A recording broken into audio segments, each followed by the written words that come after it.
ইয়া মুহাম্মদ, হে মুহাম্মদ সাল্লাল্লাহু আলাইহি ওয়াসাল্লাম, আখবিরনি আনিল ঈমান, আমাকে ঈমান সম্পর্কে বলুন। এবার নবী সাল্লাল্লাহু আলাইহি ওয়াসাল্লাম বলছেন, ঈমানের সংজ্ঞা দিচ্ছেন। আর ঈমান হচ্ছে আন তুমিনা বিল্লাহ, তুমি বিশ্বাস করবে আল্লাহর প্রতি, ওয়া মালাইকাতিহি, তার ফেরেশতাগণের প্রতি, ওয়া কুতুবিহি, তার আসমানি কিতাবসমূহের প্রতি, ওয়া রুসুলিহি, তার সমস্ত নবী রাসূলের প্রতি, ওয়াল ইয়াউমিল আখির, পরকালের জীবনের প্রতি, ওয়াল কদরি খায়রিহি ওয়া শাররিহি, তাকদীরের ভালো এবং মন্দের প্রতি।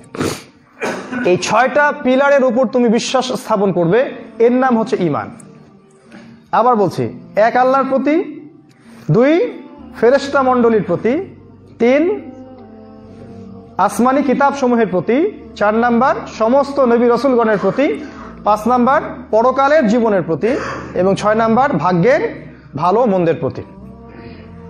এই 6টা বিষয়ের উপরে আপনাকে আমাকে 3টা কাজ করতে হবে। একটা হচ্ছে প্রথমত মনে বিশ্বাস করতে হবে, তারপরে মুখে স্বীকার করতে হবে, তারপরে কাজেও বাস্তবায়ন করতে হবে। এই 3টা জিনিস একত্রিত হলে সে ব্যক্তি পরিপূর্ণ মুমিন। আর যদি শুধু মনে বিশ্বাস করে, কোনো কাজ নাই, একে বলা হয় ফাসিক, জালেম। কোনো কাজ নাই, কোনো আমল নাই, কিন্তু মনে বিশ্বাস করে। আর যদি আপনি মনেও বিশ্বাস না করেন কিন্তু বাহ্যিকভাবে প্রকাশ করেন যে হ্যাঁ আমি মনে বিশ্বাস করেছি, তাহলে একে বলা হয় মুনাফিক। আর যদি কেউ মনেও বিশ্বাস না করে, স্বীকারও না করে, আমলও না করে, তাকে বলা হয় কাফের। এই হলো আসলে ক্লাসিফিকেশন। এই হলো ঈমানের 6টা পিলার, যার উপরে আমাদেরকে বিশ্বাস করতে হবে, কাজেও বাস্তবায়ন করতে হবে এবং মুখে স্বীকারও করতে হবে। একটু খেয়াল করে দেখেন, ঈমানের এই 6টা বিষয় হচ্ছে অদৃশ্য বিশ্বাস, তাই নয় কি? এই 6টা বিষয়কে আপনি পরীক্ষা, যুক্তি, দর্শন, বিজ্ঞান দিয়ে প্রমাণ করতে পারবেন না। পারবেন কি? আপনি কি ল্যাবরেটরিতে বসে আল্লাহকে প্রমাণ করতে পারবেন? ফেরেশতাদের অস্তিত্বকে প্রমাণ করতে পারবেন?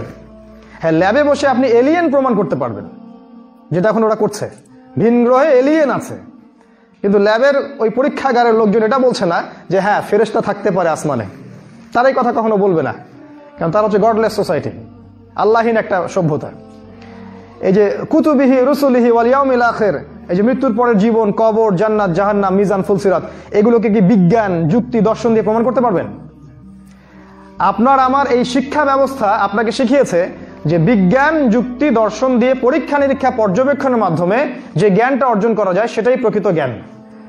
আর যদি যুক্তি, দর্শন, বিজ্ঞানে কোনো কিছু প্রমাণ না করা যায়, সেটার কোনো অস্তিত্ব নাই। এই হলো ওদের সভ্যতা, ওদের চিন্তা আর আমাদের চিন্তার মধ্যে পার্থক্য।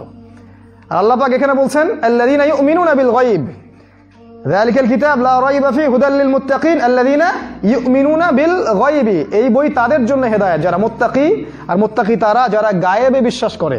এই ঈমানের 6টা পিলারই গায়েবে বিশ্বাস। এটাকে আপনি বিজ্ঞান, যুক্তি, দর্শন দিয়ে প্রমাণ করতে পারবেন না, কারণ ওই জ্ঞান, ওই যুক্তি, ওই দর্শন আল্লাহ আপনাকে দিয়ে পাঠান নাই। এখন আপনি আমি যদি ওদের কনসেপ্ট অফ ভিউ ফলো করি, তাহলে কাফের হয়ে মরতে হবে। এখানে একটা বিষয় হচ্ছে, মুসলিম সমাজের মধ্যে এই চেতনাটা এখন ঢুকে গেছে। তার ইসলামের বিষয়গুলো পালন করতে গিয়ে যুক্তি খোঁজে, দর্শন খোঁজে, বৈজ্ঞানিক ব্যাখ্যা খোঁজে। কি বৈজ্ঞানিক ব্যাখ্যা দিবেন আপনি? রাসূলুল্লাহ সাল্লাল্লাহু আলাইহি ওয়াসাল্লাম সামনে খাবার আনা হচ্ছে, তিনি দোয়া করছেন এবং খাবার বৃদ্ধি পাচ্ছে। কিভাবে আপনি বৈজ্ঞানিক ব্যাখ্যা দিবেন এখানে? রাসূল সাল্লাল্লাহু আলাইহি ওয়াসাল্লাম বদরের যুদ্ধ করছেন, আল্লাহ পাক ফেরেশতা পাঠিয়ে নবীকে সাহায্য করছেন, এর কি ব্যাখ্যা দিবেন আপনি? উহুদের যুদ্ধের দিন নবী সাল্লাল্লাহু আলাইহি ওয়াসাল্লামকে আঘাত করা হচ্ছে, তার ডানে বামে জিবরাইল এবং মিকাইল দুজন যুদ্ধ করছে, এর আপনি কি ব্যাখ্যা দিবেন? নবীজি হাতের মধ্যে ধুলো নিচ্ছেন, নিয়ে আল্লাহর নামে ছুটছেন, ধুলোর কণাগুলো কাফেরদের চোখে ঢুকে যাচ্ছে, এর কি ব্যাখ্যা দিবেন আপনি? নবীজি মাটির মানুষ, আকাশ ভেদ করে মহাকাশে চলে গেলেন, আল্লাহর সাথে দেখা করে আবার চলে আসলেন, এর কি ব্যাখ্যা দিবেন আপনি? অতএব ইসলামের প্রতিটা বিষয় যুক্তি দিয়ে মানবো, বিজ্ঞান দিয়ে মানবো আর দর্শন দিয়ে মানবো, এই চিন্তা ভুলে যান। ওই চিন্তা করতে গেলে আপনার দাড়ি টুপি থাকা সত্ত্বেও কাফের হয়ে কবরে যাওয়া লাগবে, কোনো সন্দেহ নাই। অতএব ওই চিন্তাবাদ, এটা ওদের কনসেপ্ট, পশ্চিমাদের কনসেপ্ট। ওরা এগুলো বিশ্বাস করে বিধায় ওরা আল্লাহকে বিশ্বাস করে না, যেহেতু আল্লাহকে দেখা যায় না, এই জন্য ওদের কাছে রিলিজিয়নের কোনো ভ্যালু নাই। ওটা একটা গডলেস সোসাইটি। এবং এখন ওই সোসাইটির যত আদর্শ সব মুসলিম বিশ্বে চাপিয়ে দেওয়া হয়েছে।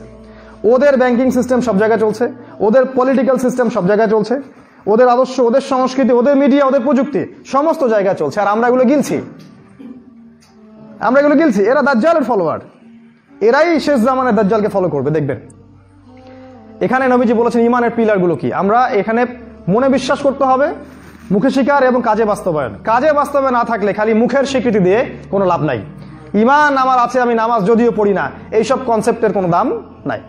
প্রতিটা আল্লাহর হালালকে হালাল জানতে হবে, আল্লাহর হারামকে হারাম জানতে হবে, এবং আল্লাহর দিন, আল্লাহর জমিন, আল্লাহর দিন প্রতিষ্ঠার চেষ্টা করতে হবে।